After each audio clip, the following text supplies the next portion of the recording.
Hello दोस्तों, स्वागत है आपका एनवी एजुकेशन में। तो आज हम पढ़ेंगे आगे चैप्टर 3 का, जो कि है आनुवांशिकता एवं सामान्य आनुवांशिक रोग। इस चैप्टर का पहला पार्ट बनाया है, जिसमें हमने जाना था कि मेंडल को क्या कहा जाता है, आनुवांशिकता का जनक कहा जाता है। ठीक है, अब हम आगे मेंडल के बारे में थोड़ा सा पढ़ेंगे, जो आपकी किताब में यहाँ पर दिया हुआ। तो देखिए क्या लिखा हुआ है। मेंडल ऑस्ट्रिया के ब्रून शहर में एक ईसाई मठ के पादरी थे। उनका जन्म ऑस्ट्रिया में सन 1822 ईस्वी में एक साधारण किसान परिवार में हुआ था। वियना विश्वविद्यालय से शिक्षा ग्रहण करने के पश्चात उनकी नियुक्ति ब्रून शहर के एक चर्च में पादरी के पद पर हुई। वे चर्च में ही बच्चों को पढ़ाने के साथ साथ सन 1857 से सन 1865 तक लगातार 8 वर्षों तक मटर के पौधे पर प्रयोग करते रहे एवं सन 1866 ईस्वी में आनुवांशिकता के नियमों का प्रतिपादन किया। तो इन्होंने आनुवांशिकता के नियमों को कब बताया, कौन से साल में? तो 1866 ईस्वी में। इसके बाद 1884 ईस्वी में उनकी मृत्यु हो गई। सन 1900 ईस्वी में ह्यूगो डी व्रेज, केरेंस एवं शेरमक ने अलग अलग स्वतंत्र रूप से अपने प्रयोगों द्वारा मेंडल के नियमों की सत्यता को प्रमाणित किया। मेंडल ने जो नियम, आनुवांशिकता के जो नियम उन्होंने बताए थे, उन सब के बारे में इन 3 वैज्ञानिकों ने आगे चल करके और बताया, और ये भी बताया कि जो नियम मेंडल ने बनाए वो कहाँ तक सच है। ठीक है, तो अब आगे देखते हैं। आगे क्या है कि यहाँ तक मेंडल की जीवनी जो है वो समाप्त होती है आपकी किताब में। आगे अब देखते हैं आनुवांशिकता के बारे में और क्या क्या है पढ़ने को हमारे लिए।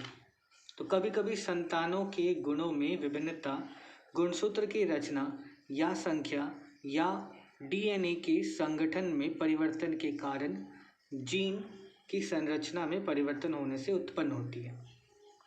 इस चैप्टर का जो सबसे इम्पॉर्टेंट वर्ड है, सबसे इम्पॉर्टेंट शब्द जो है वो है जीन। अब जीन में जब भी बदलाव आते हैं तब क्या होता है कि बच्चों में अलग तरीके के बदलाव देखे जाते हैं। जनरली जो नॉर्मल बच्चे होते हैं, जैसे सपोज़ कीजिए कि एक कोई बीमारी है जो जीन में या डीएनए में बदलाव होने की वजह से उस बच्चे में आ गई है। सपोज जैसे आँख का रंग जो है वो काला ना हो करके पीले रंग का होना। जैसे कुछ लोगों की आंखें जो हैं वो बिल्ली की आंखों की जैसी हो जाती हैं, पीली होती हैं, या फिर नीले रंग की आंखें होती हैं। वो किसकी वजह से होता है? तो वो जीन या डीएनए में थोड़ा बहुत अंतर आ जाने पर होता है। तो इस चैप्टर में ज़्यादातर हम जो भी पढ़ेंगे ना वो जीन को लेकर के पढ़ेंगे। ठीक, तो आगे बढ़ते हैं। अब क्या लिखा हुआ है देखिए। गुणसूत्र एवं जीनों में अचानक परिवर्तन उत्पन्न होने के कारण प्राणियों की शारीरिक रचना में स्थायी परिवर्तन हो जाता है, जिससे प्राणियों में विभिन्नताएं उत्पन्न हो जाती हैं एवं एक नई प्रजाति की उत्पत्ति हो जाती है। अब कभी कभी ये परिवर्तन जो है वो स्थायी होते हैं, कभी कभी अस्थायी होते हैं। अब जो भी परिवर्तन स्थायी रूप से एक पीढ़ी से दूसरी पीढ़ी में चलती जाती है, तो उस तरह के परिवर्तनों के कारण एक नई प्रजाति उत्पन्न होती है, जिसके बाद उन प्राणियों में विभिन्नताएं पाई जाती हैं। मतलब जैसे एक तरह से ऐसा समझिए, जैसे हम भारतीय हैं, हमारा रूप, रंग, आकार, चेहरे की बनावट, शरीर का बनावट थोड़ी अलग तरह का है। यहीं जब आप और उत्तर की तरफ बढ़ेंगे, जैसे चाइना की तरफ जब आप जाएंगे, तो वहाँ के लोगों का रूप, रंग, आकार, चेहरा देखने में आपको फ़र्क नज़र आएगा। अब ये फ़र्क उनमें और हम में कहाँ से आया? तो ये जीन में हल्के से बदलाव की वजह से आया है। तो इन्हीं बदलावों को जब हम आगे अध्ययन के रूप में पढ़ते हैं, हम जानते हैं, तो हमें पता चलता है कि ये बदलाव का मेन कारण जो था वो था जीन या गुणसूत्रों में थोड़ा सा अंतर आ जाना, जिससे विभिन्नताएं बनी, विभिन्नताएं हुई, अलग अलग तरह की गुण, और एक्चुअली गुण ही कहते हैं, आप गुण तो नहीं कहेंगे, गुण आए, जिसकी वजह से शरीर जो है वो उस वातावरण में रहने लायक बन गया। अब इस तरह के बदलावों को हम लोग क्या कहते हैं? म्यूटेशन कहते हैं। अब म्यूटेशन की परिभाषा आपको यहाँ पे जानने को मिलेगी क्या, कि आनुवांशिक पदार्थों जो कि है जीन, में स्थायी परिवर्तन को म्यूटेशन कहा जाता है। आपसे अगर पूछा जाए व्हाट इज म्यूटेशन या म्यूटेशन क्या है, तो आनुवांशिक पदार्थों में स्थायी परिवर्तन को हम म्यूटेशन कहते हैं। ठीक, अब जो जीन म्यूटेशन में भाग लेते हैं उनको म्यूटेटेड जीन कहा जाता है एवं इससे उत्पन्न नए लक्षण को म्यूटेटेड ट्रेट कहते हैं। तो तीन चीज़ें यहाँ से हमें पता चली। क्या? तो म्यूटेशन क्या होता है, तो जीन में या आनुवांशिक पदार्थों में स्थायी रूप से जो परिवर्तन होते हैं उसे हम म्यूटेशन कहते हैं। अब म्यूटेशन जिन जीन के वजह से होती है उनको म्यूटेटेड जीन कहा जाता है, और जो नए लक्षण आते हैं म्यूटेशन के बाद उनको म्यूटेटेड ट्रेट कहते हैं। यहाँ पे ट्रेट का मतलब होता है लक्षण। ओके, अब आगे बढ़ते हैं। तो म्यूटेशन या उत्परिवर्तन के कारण लक्षणों के प्रकटीकरण में अंतर को विभिन्नता कहा जाता है।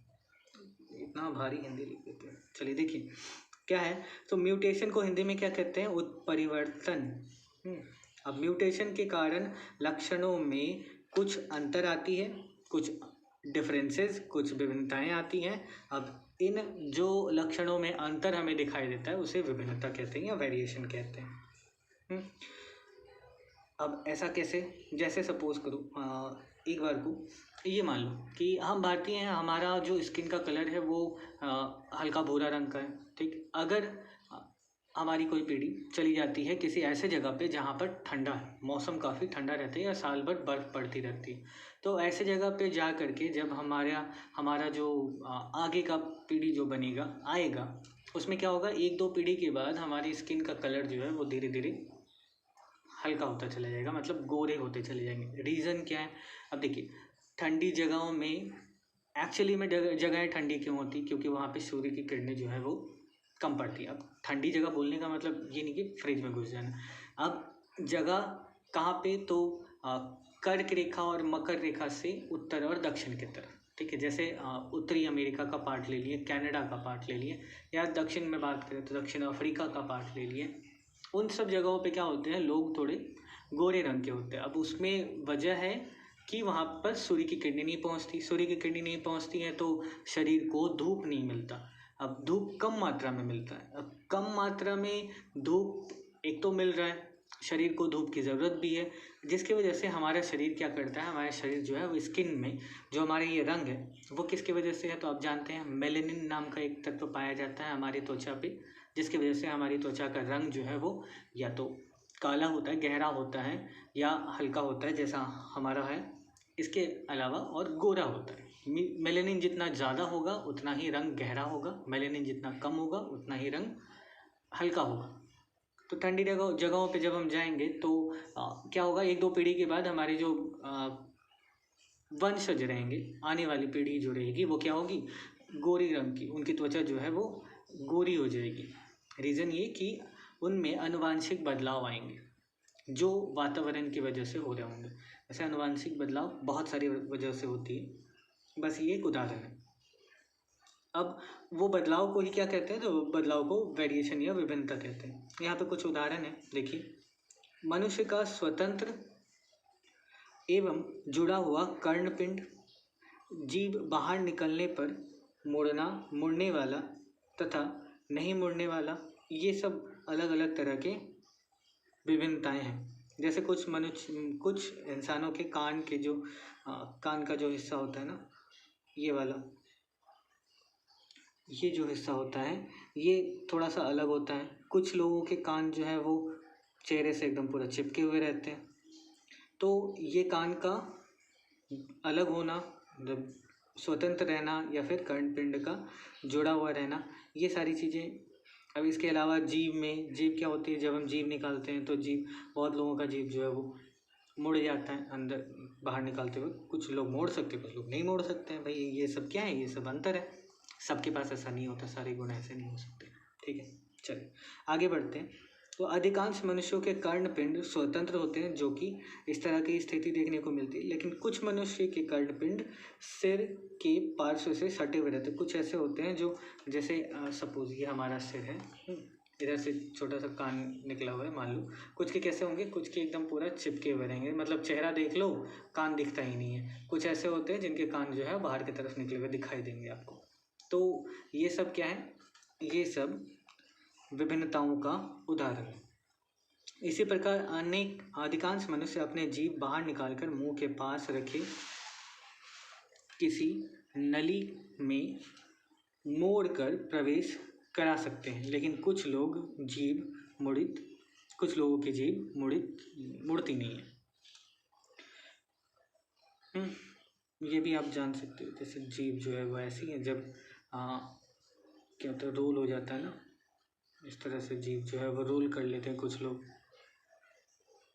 आप भी कर सकते हो ये, शायद कुछ लोग नहीं कर सकते हैं ऐसा।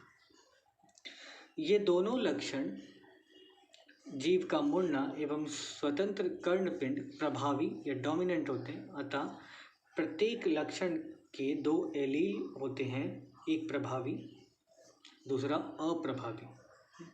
अब ये एलील क्या होता है, तो अब एलील क्या होता है इसके बारे में हम लोग अगली वीडियो में चर्चा करेंगे, बात करेंगे। और साथ साथ यहाँ पे और भी बहुत सारी चीज़ें हैं, प्रभावी गुण होते हैं, कुछ कुछ अप्रभावी गुण होते हैं। जो भी हमारे शरीर में बदलाव आते हैं वो प्रभावी और अप्रभावी गुणों के कारण होता है। अब इन सब के बारे में हम लोग आने वाले वीडियो में पढ़ेंगे। अभी के लिए बाय बाय, टेक केयर।